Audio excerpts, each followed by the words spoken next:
Hey guys, welcome back to a new series, and new what if that I'm starting. Sorry, I'm a little bit tired, but I'm starting a new series. As you can see right now, what if Deku was betrayed? Now, I think I'm the first one to start this because I searched, I checked this thing on YouTube. I didn't find anything, but so yeah. So I checked, my last video, and you guys want a part three. But don't worry, guys. All of you guys will be getting a part three. But let's get into the story. I'm not gonna say this right now that the whole like the whole thing turns out, the same as Deku being quirkless and all the way to where he gets into, UA. I'm gonna say this right now that everything is just the same, so you don't need to change anything from the start. But I'm gonna say this right now, sorry, that everybody from class 1A hates Deku. The teachers hate Deku and hates Deku. And Deku does get one for all, don't get me wrong. But All Might is also having doubts. So yeah. Well, with that, let's get into it. We start off at the USJ attack. I know why am I starting that so soon? Cause everything stays the same. Nothing change. Now we get on to the USJ attack as I'm gonna say this right now. There is three no moves and no move, and yeah, and the heroes are actually here. That I'm gonna say that All Might did take out about one no move and really easily, and he could take out you know the two that are left. Now I'm gonna say this: Deku is actually injured. He's on the ground and he is bleeding, like a bit. Then after that, a portal opens up underneath Deku as he is in Shidaraki's hands. Well, not all the way, but still. And he you know he keeps Deku as a hostage, as he says that if All Might moves or any of you guys moves or do anything funny, he will kill him. Now, the whole like this is a shocker right here. The teachers and the class 1A don't care about Deku. They just says, all right, kill him. Shigaraki says, what? Don't care for this boy? And Deku's eyes just widen and say, what? No, no, this can't be possible. You guys won't. Wait, sorry. You guys won't be. I'm sorry. I'm stuttering a lot. What? They can't kill me? Would they? I doubt it. This, this is all a prank. Yeah. It's all a trick. And All Might just walks, stands up and says to him that we don't need him. He's just a mistake. Now Deku's eyes just widen and Shigaraki says okay, and gives Deku to the Nomu. The Nomu picks up Deku by the neck and he throws Deku into a wall, smashing him, and he lands into an alley. Now they all thought that Deku's right, is dead.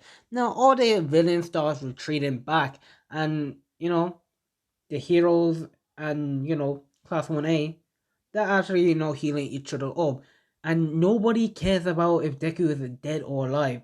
They all think Deku is dead, and if they found the body, they would just say that the villains killed him and we had no idea.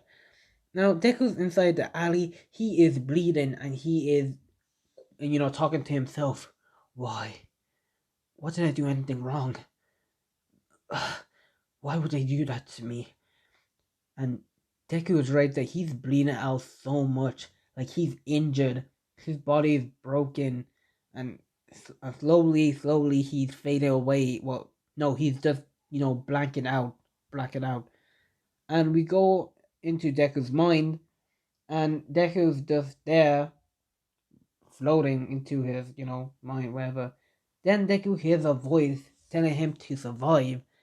As Deku opens his eyes and he vows that he will, you know, how should I take revenge on what they did to him. As I'm gonna say about 3 days pass, right? The whole Class 1A reports this to the police. Police come arrest the villains, but they didn't find Deku. And if you guys are wondering how's Inko doing, Inko doesn't really care about Deku. Yeah, she just says, finally, no, no, no. She, she no, she knows that Deku was inside the hero attack, but since he didn't come back, she assumes that he's dead. As Inko is actually a little bit, she lets out some stress. Yeah, like she's actually happy that Deku is gone, thinking that he might be dead. Now we go on to Deku's point of view. As Deku is just there, he was in that alley. No wait, fast forward about like 3 days. Deku is in the no, yeah, Deku is still inside the alley. He can stand up, but he's still injured. And Deku decided to walk. He doesn't walk to UA. He walks into the forest, seeing that nobody came for him, no police came for him, and his mother doesn't really care. He just walks like he's just been betrayed by everyone he thought he had to be, cared for. So he started to walk into the forest and he collapsed into a lake. No, he falls into a lake. He wakes up and he sees that, Deku is sort of, healed. It's not healing water, he's just healed because water went to, the pain that he was feeling. Like his body is a little bit more relaxed. Deku is stands up and he lets out a big roar and he punched a tree and the tree started to take a form as it's the no way it started to change into something else as it changed into sand. And Deku is a little bit shocked, thinking that that's probably no, he thinks to himself that he's probably dreaming and he tries to wake himself up and he realized this is not a dream as he did it again to a stone, no to a, no to another tree, and it turned to sand, no it turns to water this time. Now Deku's thinking, right, that have I locked my quirk?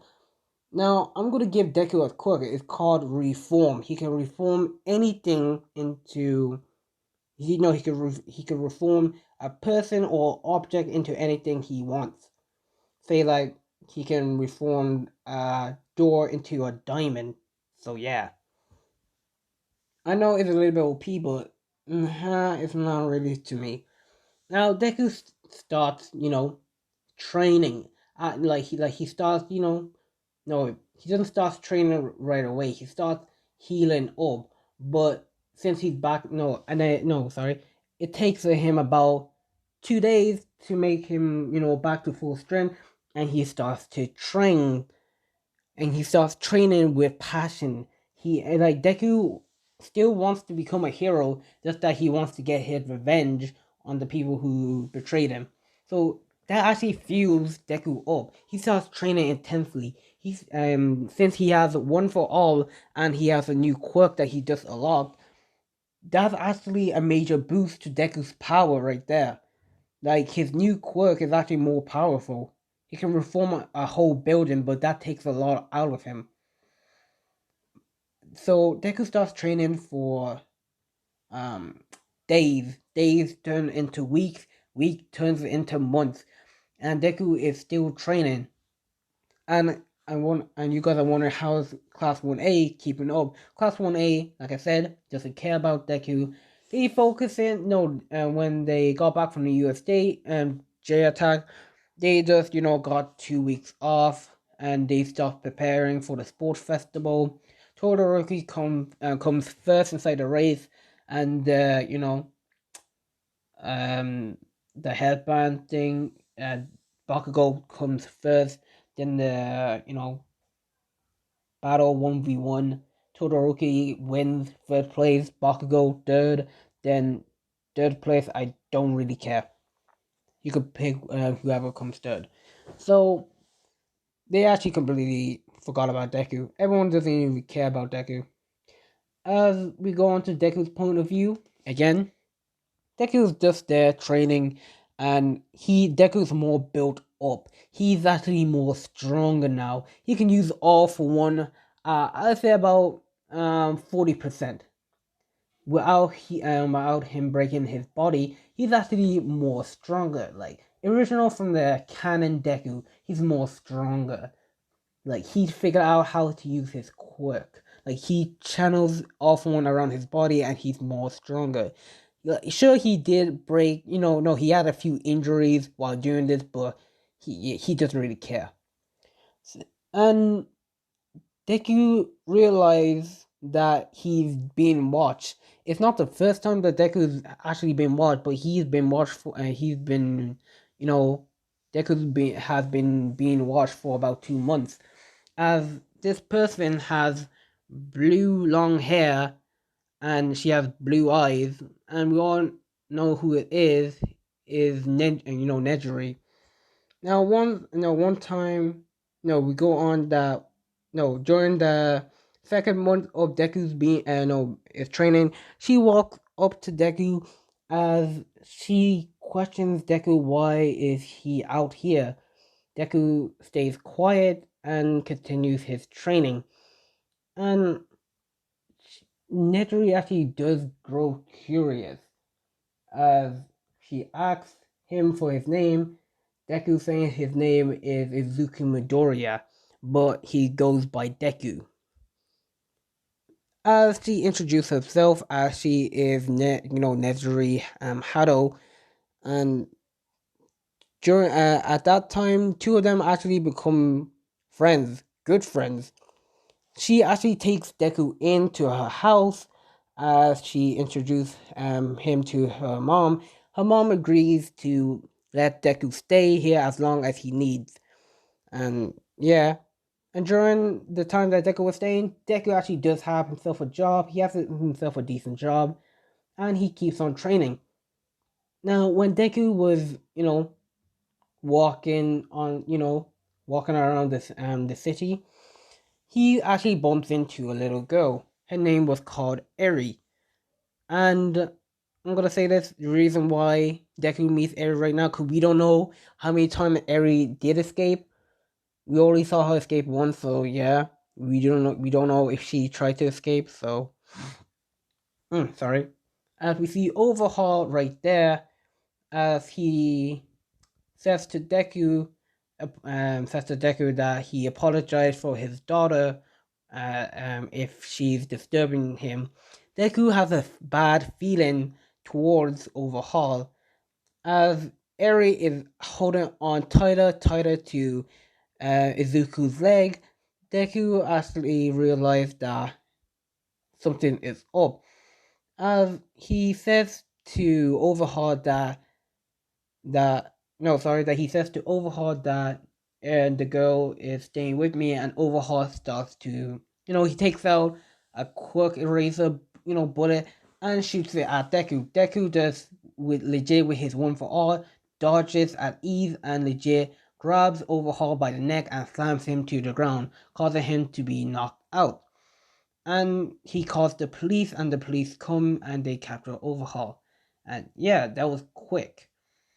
And Deku brings Ares home as Nejiri's mother sees Ares and asks what happened. Deku explains to her that he was walking and she bumped into him, that she was running away from a villain. And yeah, and Nejiri's mother adopted Ares, as Ares is now living with, you know, Deku and Nejiri. Sorry, I can't speak. And when Neturi gets home, she sees the little girl sleeping on Deku's lap. No, or yeah, sorry, lap. As she goes up to Deku and asks, "Who is she?" Deku explains to her that he met, Ares, telling her the whole story. And Neturi, sorry, is actually a little bit shocked, but also, happy at the same time, seeing that she has a younger sister. And I know what you guys are thinking. Is Deku and Neturi together? I'm gonna say they can't like Deku does have feelings for her, but he tries not not to show it. And Netari does have feelings for Deku, so I'm probably might do a ship and a ship between them two. And I think I might even end it here. I know this video is actually short, but seeing that you guys really, I like, seeing you guys really want to, do the Fallen Angels, I will get on that soon. And I'll see you guys in a, in, I know I'll see you guys later.